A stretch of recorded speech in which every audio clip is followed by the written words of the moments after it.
Okay, the purpose of this video is to introduce the Fourier series, describe a little bit about how it works, and present the formulas that you use to do computations. There will be another video that actually shows an example of these computations. So the order of topics that I'd like to do today, we'll start off looking at the complex exponential Fourier series formulas.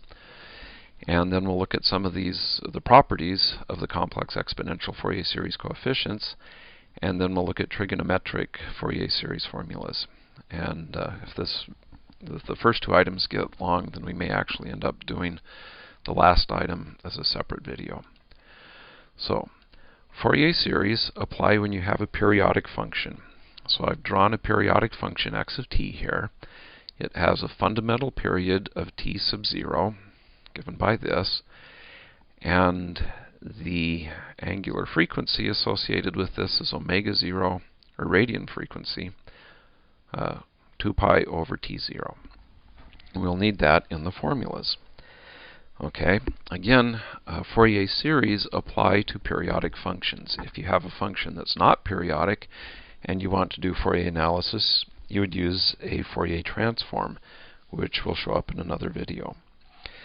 So the idea is I can go one of two directions. If I'm given the function x of t, I can compute these complex exponential Fourier series coefficients, which we represent as c sub minus 2, minus 1, 0, 1, 2, and so on.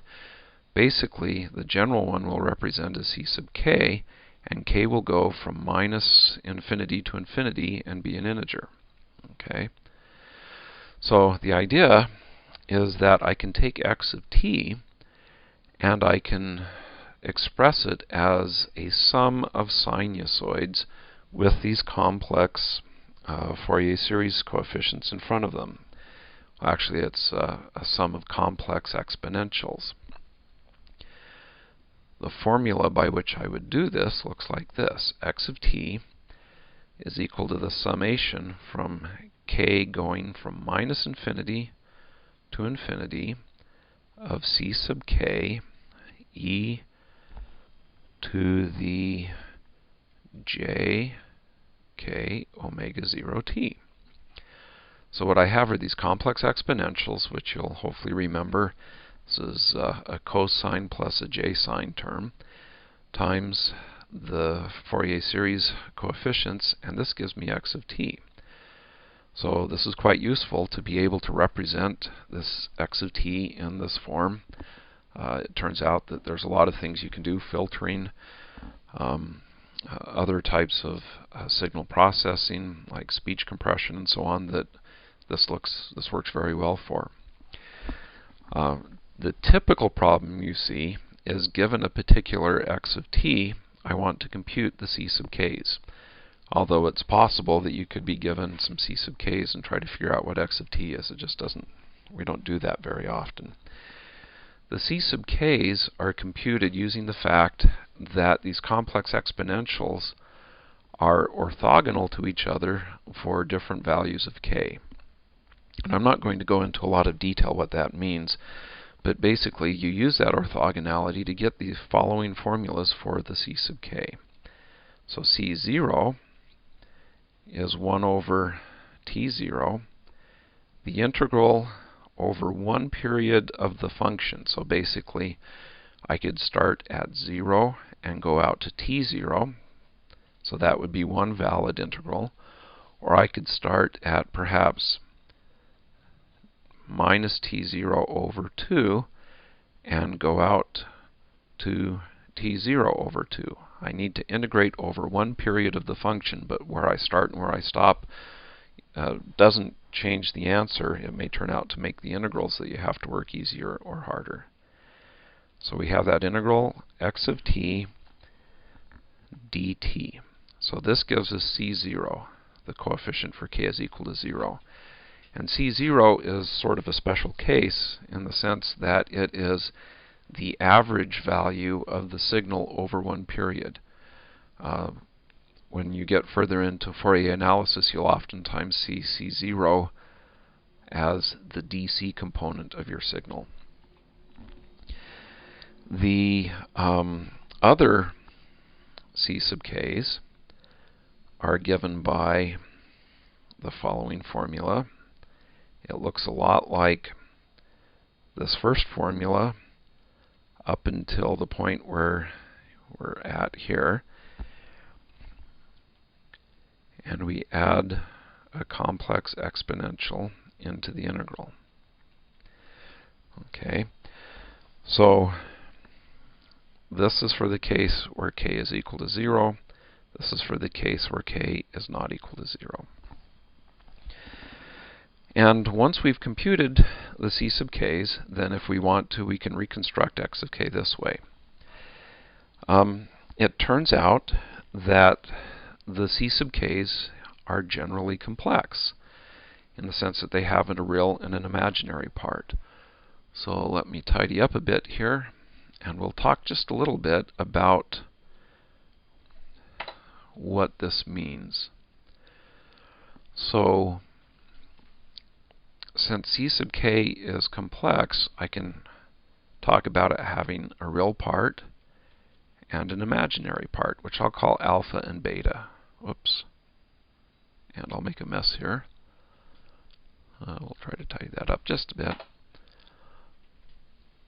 So alpha k is the real part of c sub k, and beta k is the imaginary part. So if I graph this on a complex plane, I might have the point here where this is alpha k plus j beta k.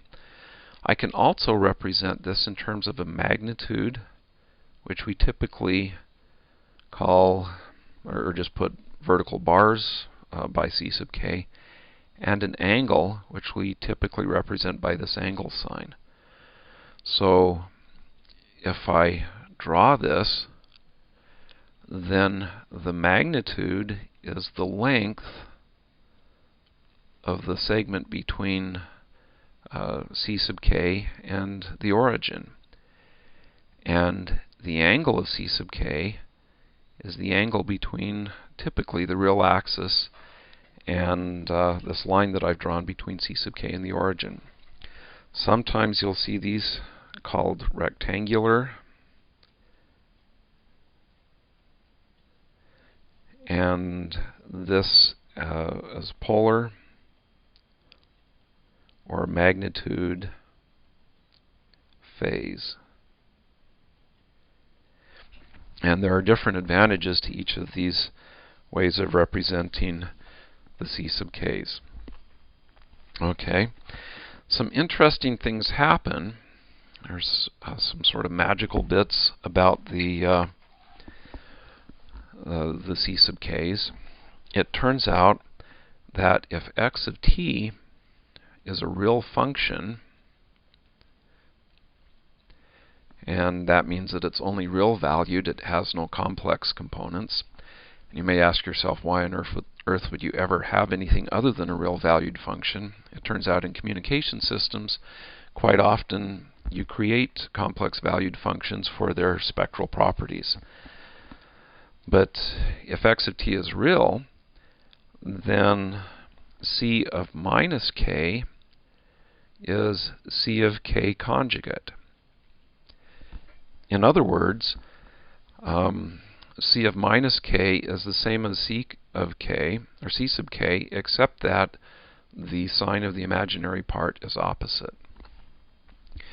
It also turns out that if x of t is even, then c sub k is real. So if x of t is an even function, then the Fourier series coefficient will have no imaginary part. If x of t is odd, then c sub k will be imaginary. Okay, so there you have it. I think actually, let's go back to our outline of where we're headed. We've talked about the complex Fourier series or complex exponential Fourier series formulas, we just finished talking about properties of the complex exponential Fourier series coefficient. So rather than talk about trigonometric Fourier series formulas in this video, I'll stop at this point and then we'll have another short video about trigonometric Fourier series. The last thing I'd like to do is introduce you to this URL, which has an applet that allows you to explore Fourier series of different functions. And it has all sorts of interesting bells and whistles. You can listen to the signals as you're computing Fourier series. You can look at reconstructions of signals and so on. So I would recommend this to you. It gives you a nice visual interactive way to figure out how this stuff works. So we'll end this video here and do a trigonometric Fourier series video in just a minute.